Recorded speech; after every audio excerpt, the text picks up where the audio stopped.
बिस्मिल्लाहिर्रहमानिर्रहीम, अस्सलाम वालेकुम। आप देख रहे हैं स्पोर्ट फ्लिक्स, मैं हूं हमजा शफीक। तो जनाब, क्रिकेट के हवाले से सबसे बड़ी खबर तो यही है कि आयरलैंड ने टीम इंडिया को वाइट वॉश कर दिया। 2-0 से बदतरीन शिकस्त का सामना। और ये नहीं कि इंडिया की कोई माड़ी मोटी टीम या कोई इंडिया ए जा रहा है या कोई और जा रहा है। उनकी फुल स्ट्रेंथ टीम थी जिसमें बड़े बड़े नाम शामिल है, जिस पर इन्हिसार करती पूरी इंडियन टीम। यानी कि ओपनिंग पेयर उसमें अभिषेक शर्मा भी नाकाम हुए, उसमें संजू सैमसन भी नाकाम हुए। ऑन दी अदर हैंड अगर बॉलिंग लाइन पे देखा जाए तो अर्शदीप सिंह जैसा बॉलर भी इसमें मौजूद था। और एक लंबी फहरिस्त है जिसमें इंडिया के प्रॉपर वो नाम शामिल है जिन्होंने इंडिया को वर्ल्ड कप में रिप्रेजेंट किया हुआ है। उस टीम को आयरलैंड ने बदतरीन शिकस्त दी है। और ये दूसरा T20 मैच जो हमने देखा है वो 1 रन से आयरलैंड ने जीता है। और उससे पहले वाला मैच जो है वो हमने देखा कि बड़े मार्जिन से उनको शिकस्त हुई थी। तो एक black day for Indian cricket, क्योंकि उनकी विमेन क्रिकेट टीम भी जो है वो सेमीफाइनल के दौर से बाहर हो गई थी। T20 वर्ल्ड कप जो चल रहा है, और वो ये संडे उनके लिए कोई यादगार नहीं रहा। ठीक है, वो पाकिस्तान को संडे के हवाले से कहा करते, तब हमने भी उनको कह दिया कि हाँ भाई पड़ोसियों संडे कैसा रहा। ठीक है, साथ ही साथ हमने बात करनी है जनाब फीफा वर्ल्ड कप के हवाले से, क्योंकि उसका राउंड ऑफ 32 का आगाज आज से होने जा रहा है। नॉकआउट मरहला स्टार्ट हो रहा है और ये मजीद इंटरेस्टिंग मैचेस होने वाले हैं। और कौन सी टीम कितने पानी में है वो पता चल जाएगा। आज इसका आगाज है, इसको हम डिस्कस करेंगे। अगर पाकिस्तान क्रिकेट की थोड़ी सी बात कर ली जाए तो हमारे पास कहने को फिर वही है कि हमने जो है प्लेयर्स का मुआवजा बढ़ा दिया है। अब मैच फीस जो है वो बढ़ा दी है। और PSL जो 12 है उसका बजट भी मंजूर कर दिया गया है। और जो सेंट्रल कॉन्ट्रैक्ट की बात की जाए तो माइक हेसन की स्टेटमेंट एक मेरे सामने, उसमें वो कह रहे हैं कि क्रिकेटर्स की परफॉर्मेंस बेहतर बनाने के लिए सेंट्रल कॉन्ट्रैक्ट का तरीकाकार तब्दील किया जा रहा है। अब ये क्या मंतक है, इस पर भी हम बात करेंगे। हमारे साथ मौजूद हैं senior sports analyst Ahmed Saeed साहब। सर, आयरलैंड भारत 2-0 मज़ा आया। जी देखें, ख़बर तो बहुत बड़ी है ज़ाहिर है। और इंडिया की टीम जिस तरह से वर्ल्ड चैंपियन भी है T20 की, उनकी जो हिस्ट्री है, दोनों वर्ल्ड कप पीछे जीते हुए हैं।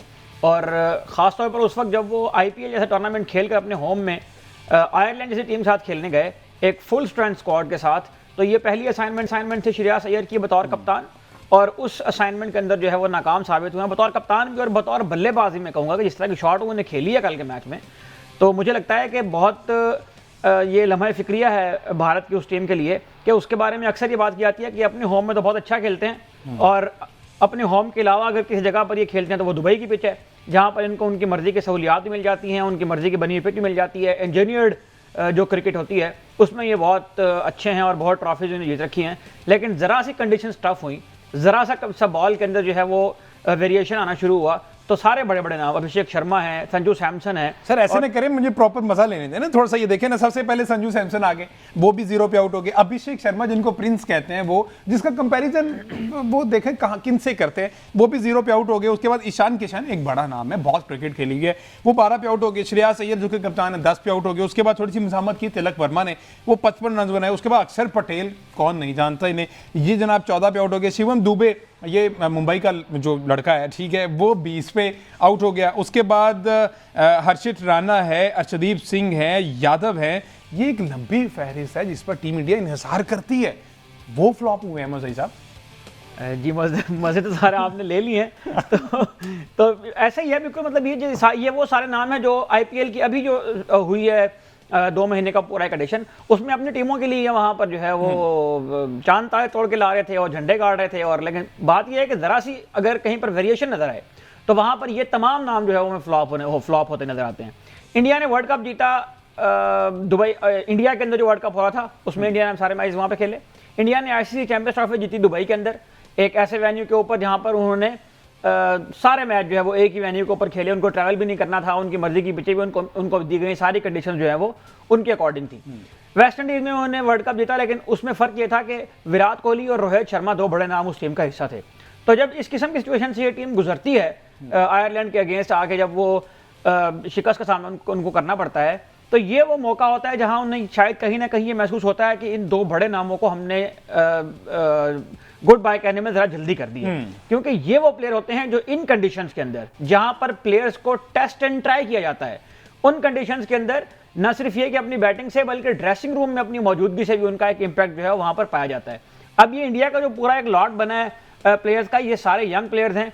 इनके साथ जो श्रेयस अय्यर हैं वो भी जाहिर है कि इससे पहले टीम में इन आउट होते रहे हैं व्हाइट बॉल क्रिकेट में रेगुलरली। ODI में तो शायद वो शामिल रहे हैं, लेकिन जो T20 का उनका मामला था वो इन आउट वाला मामला ही था। तो इस तरह से जो एक लैक ऑफ एक्सपीरियंस फॉर उनकी टीम में आया है, वो हमें नजर आया कि उसने यहाँ पर उनको कॉस्ट किया। और आयरलैंड जैसी टीम के अगेंस्ट पहले मैच में 185 और दूसरे मैच में 155 रन करने में वो कामयाब नहीं हो पाए। ये वो प्लेयर हैं जो IPL में 250-250 300 रन की जो है वो बारियां खेलते रहे हैं 20 ओवरों के अंदर।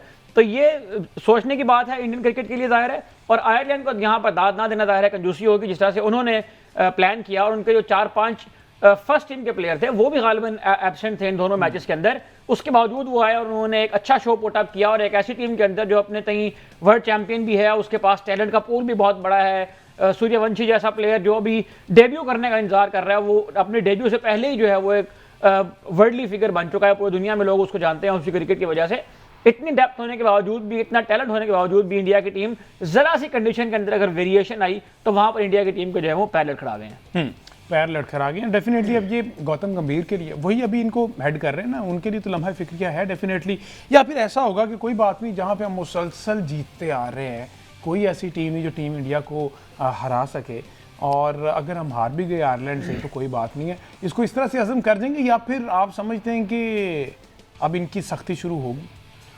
देखें, गौतम गंभीर की अगर बात करें तो ज़ाहिर है इन्होंने ट्रॉफीज तो जितवाई हैं इंडिया को, और जब आप ICC टाइटल जीतते हैं, जब आप ट्रॉफीज जितवाते हैं, तो फिर जाहिर है कि कहीं ना कहीं आपको ये वाला लिवरेज मिलता है कि आप लेकिन वो सीरीज़ अगर आप ऑस्ट्रेलिया से हारे हैं, साउथ अफ्रीका से हारे हैं, या न्यूजीलैंड से हारे हैं, इंग्लैंड से हारे तो समझ में आता है। लेकिन अगर आप जाएं एक ऐसी टीम के यहाँ के जो एसोसिएट टीम्स में शुमार होती है, और आयरलैंड जो है वो भी यूँ कह लीजिए कि इमर्जिंग नेशन में आती है क्रिकेट की, उनसे अगर आप जाकर हार जाएं तो फिर जाहिर है कि उसके ऊपर क्वेश्चन मार्क तो खड़े होंगे।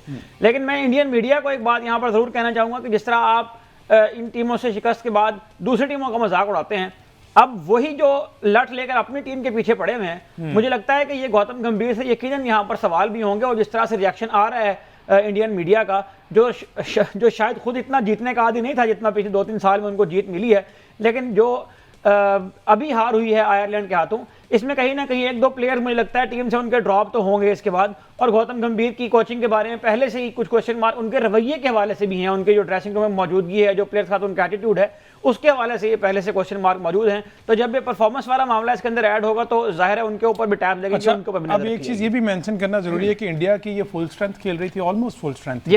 आयरलैंड की एमएसएस फुल स्ट्रेंथ नहीं थी। आयरलैंड के तकरीबन 4 से 5 ऐसे मेन प्लेयर थे जो इसमें नहीं, कुछ इंजर्ड थे और कुछ वैसे इसमें हिस्सा नहीं थे। तो आयरलैंड की टीम नहीं थी, इंडिया की टीम जो है वो प्रॉपर क्रिकेट खेल रही थी। अच्छा, वैसे तो हमने प्रॉपर फॉलो नहीं किया है इसको, लेकिन आपको क्या लगता है जितना को हमने देखा है, आयरलैंड बहुत अच्छी क्रिकेट खेला या फिर इंडिया ओवर कॉन्फिडेंट था और उनको वही उनकी चीज़ में पा गई?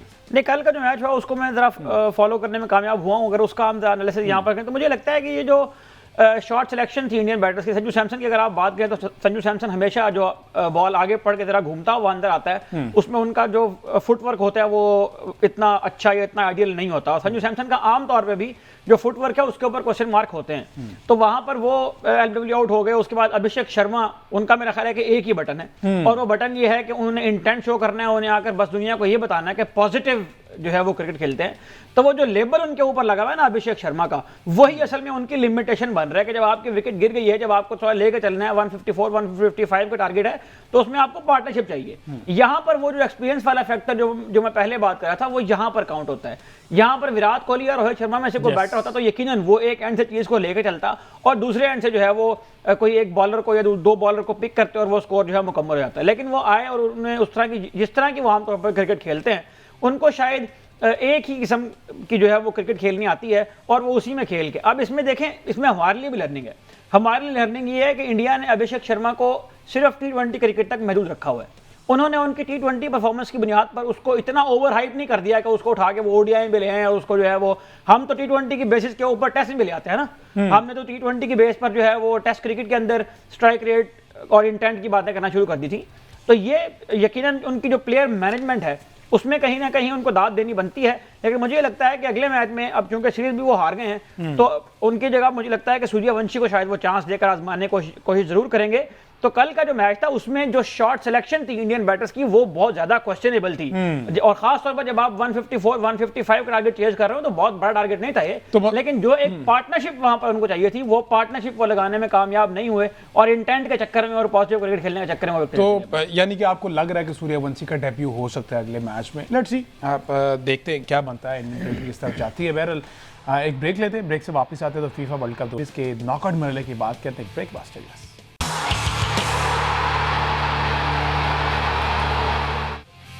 वेलकम बैक जी। अब थोड़ी सी बात कर लेते हैं फीफा वर्ल्ड कप 2026 के हवाले से, जिसके राउंड ऑफ 32 का आगाज हो चुका है। नॉकआउट मरहला है, जो जीता टॉप 16 के लिए क्वालिफाई कर जाएगा, जो आ रहा उसका जो बिस्तर है अब वो गोल हो जाएगा। यानी कि साउथ अफ्रीका का जैसे हुआ, कनाडा ने टॉप 16 के लिए क्वालिफाई कर लिया है और जनूबी अफ्रीका जो है वो अपने घर को रवाना हो गई है। बहरहाल ऐसे सब आज 3 मैचेस हैं, कौन सा तगड़ा मैच है और कल ऐसा क्यों लगा कि जनूबी अफ्रीका को मैच जीत जाना चाहिए था?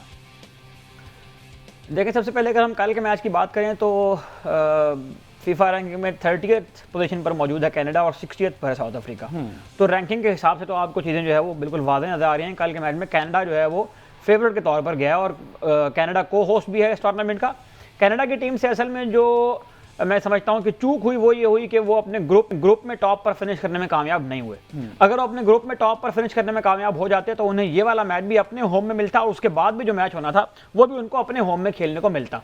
लेकिन कल का मैच जो है वो लॉस एंजलिस में खेलने के लिए उन्हें ट्रैवल करना पड़ा, और ट्रैवल करने के बाद जो टीम उनके सामने थी वो साउथ अफ्रीका की टीम थी, जो एक यूं कह लीजिए कि मैक्सिको और चेक रिपब्लिक जैसी टीमों के ग्रुप से क्वालिफाई करके दोनों टीमें पहली बार वर्ल्ड कप का नॉकआउट खेल रही थी, और दोनों टीमें जो है वो पहली बार राउंड ऑफ 16 के लिए क्वेस्ट में थी कि जो भी जीतेगा वो राउंड ऑफ 16 में जाएगा।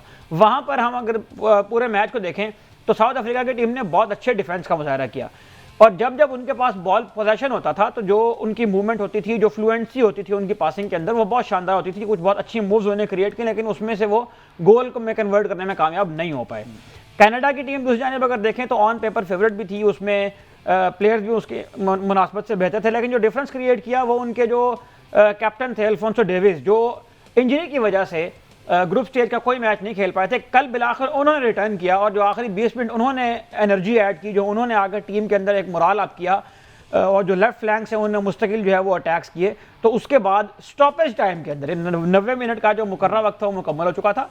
उसके बाद जो स्टॉपेज टाइम मिला 5 मिनट का, उसमें कनाडा की टीम जो है वो गोल करने में कामयाब हुई, और जो उनके कायम मकाम कप्तान थे मुस्केरा, उन्होंने टॉप ऑफ द डी से एक बहुत शानदार गोल स्कोर किया और कनाडा की टीम जो है वो क्वालिफाई करने में कामयाब हो गई। और कनाडा की टीम के जो अमेरिकन कोच हैं जैसी मार्श, उन्होंने भी मैच के बाद प्लेयर्स को बहुत ज़्यादा खराज तहसीन पेश किया। उन्होंने कहा कि ये तमाम प्लेयर्स जो है वो इस वक्त नेशनल हीरो बन चुके हैं, जो पहली बार राउंड ऑफ 16 में लेकर जाने में कामयाब हुए हैं फीफा वर्ल्ड कप के कनाडा की टीम को। तो ये साउथ अफ्रीका जो है वो राउंड ऑफ 32 में बाहर होने वाली पहली टीम बन गई। इनके मैचेस जो है वो जल्दी इस वजह से हुए हैं कि इनके जो ग्रुप के मैचेस थे वो भी, ये ग्रुप ए और ग्रुप बी की टीमें थी, तो इनके जो ग्रुप के मैचेस थे वो भी जल्दी हो गए थे, इसलिए इनका पहला मैच था। आज के मैचेस की अगर हम बात करें तो आज 3 मैचेस हैं जो खेले जाने हैं, और उन 3 मैचेस में कहीं ना कहीं हर मैच में कोई ऐसी टीम मौजूद है कि जिसके ऊपर लोगों की नज़रें होती हैं, जो फेवरेट्स में कंसिडर होती है, और हमारे मुल्क पाकिस्तान में इन टीमों के फैंस यकीनन मौजूद है। पहला मैच जो है वो आज रात 10 बजे खेला जाना है, जो ब्राज़ील और जापान की टीमों के दरमियान होना है। और ब्राज़ील फुटबॉल की बात हो और ब्राज़ील का तस्करा ना हो, मेरा ख्याल है कि ये तो नामुकम्मल बात रह जाएगी, और उनका जो फीवर है एक ब्राज़ील को लेकर, पाकिस्तान के अंदर भी बहुत सारे उनके फ़ैन हैं। ख़ासतौर पर अगर हम लिहारी की बात करें तो वहाँ पर भी आप अक्सर देखते होंगे सोशल मीडिया के ऊपर के सरहदें बनी हुई हैं कि इस तरफ जो है ब्राज़ील के फ़ैन है और इस तरफ जो है वो अर्जेंटीना के फ़ैन है।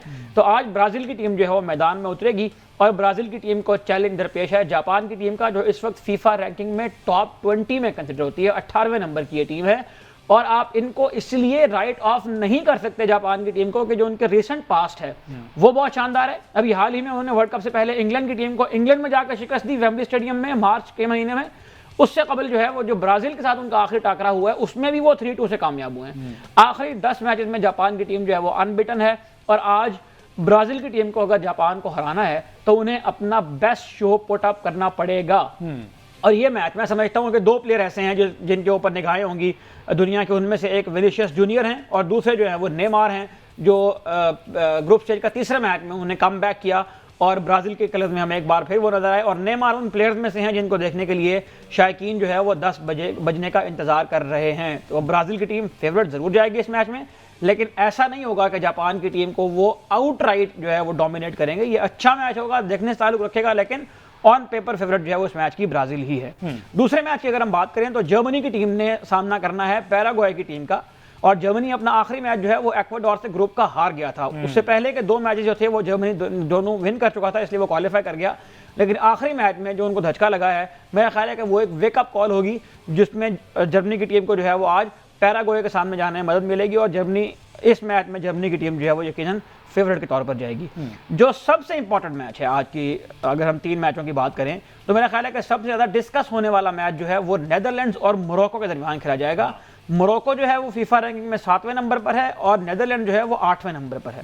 तो कंपटीशन भी है और दोनों टीमों के जानिब स्टार स्टडीड साइड्स हैं। अगर आप यहाँ पर बात करें, वर्जिल वैन डाइक जो है वो कप्तान है नेदरलैंड के, जो लिवरपूल की जानिब से खेलते हैं। कोडी गैक्पो हैं उनकी टीम में, मेम्फिस डिपे हैं उनकी टीम में, फ्रैंकी डी जोंग है उनकी टीम में जो बार्सिलोना से ताल्लुक रखते हैं। दूसरी जानिब अगर आप मोरक्को की तरफ आएँ तो मोरक्को जो है वो ये पिछले 4-5 सालों में जिस तरह से उन्होंने अपना लोहा मनवाया है वर्ल्ड फुटबॉल में, उनके बहुत सारे प्लेयर्स के नाम जो है वो ज़बान ज़द आम हो चुके हैं। अशरफ हकीमी जो है वो अब एक जाना माना नाम है, जो उनके कप्तान है, PSG की तरफ से वो फुटबॉल खेलते हैं। ब्राहिम दियाज हैं जिनका ताल्लुक रियल मैड्रिड से है, और जो उनके स्ट्राइकर हैं इस्माइल सहबारी, उनको जो है वो बायर्न म्यूनिख ने साइन भी कर लिया है। तो ये चंद बड़े नाम हैं। इस तरह नुसैर मजरावी जो मैनचेस्टर यूनाइटेड की तरफ से खेलते हैं। ये बहुत बड़े नाम हैं फुटबॉल के, और ये जो मैच होगा, इस मैच में फिलहाल ये तयन करना तो बहुत मुश्किल है कि कौन सी टीम इस मैच को जीतेगी, क्योंकि अगर हम 2018 के वर्ल्ड कप में या 2014 के वर्ल्ड कप की बात कर रहे हो तो मैं आपको यहाँ पर कह देता कि नेदरलैंड की टीम जो है वो आउटराइट फेवरेट है। लेकिन इस वक्त जो सूरत हाल है, अफ्रीकन जो कॉन्टिनेंट है उसकी चैंपियन टीम सामने खड़ी होगी नेदरलैंड्स के, और ये वो चैंपियन टीम है जो 2022 का सेमीफाइनल खेल चुकी है। उस वक्त से लेकर अब तक जो उनका बिल्डअप है वर्ल्ड कप का, उसने भी ये बताया है कि इनकी जो अटैक के अंदर फ्लुएंसी है वो पहले से बेहतर हो चुकी है। इनकी गोल्स डिफेंस की कैपेसिटी तो हमें लास्ट वर्ल्ड कप में देख ली थी, लेकिन गोल स्कोर करने की कैपेसिटी, मूव्स बनाने की कैपेसिटी, और जो मुश्किल हालात के अंदर कुछ वर्ल्ड क्लास प्लेयर्स ऐसे होते हैं जो इंडिविजुअल ब्रिलियंस से अपनी टीम को मुश्किल से निकालते हैं। इस किस्म के इंडिविजुअल भी इनकी टीम के अंदर पाए जाते हैं। तो इस मैच को प्रेडिक्ट करना बहुत मुश्किल है, लेकिन मैं पर्सनली इस मैच के अंदर मोरक्को की टीम को न सिर्फ सपोर्ट कर रहा हूं, बल्कि मैं ये समझता हूं कि मोरक्को की टीम नेदरलैंड्स को हराने की सलाहियत रखती है। और आज के मैच में यकीनन ये एक बहुत बड़ा मैच है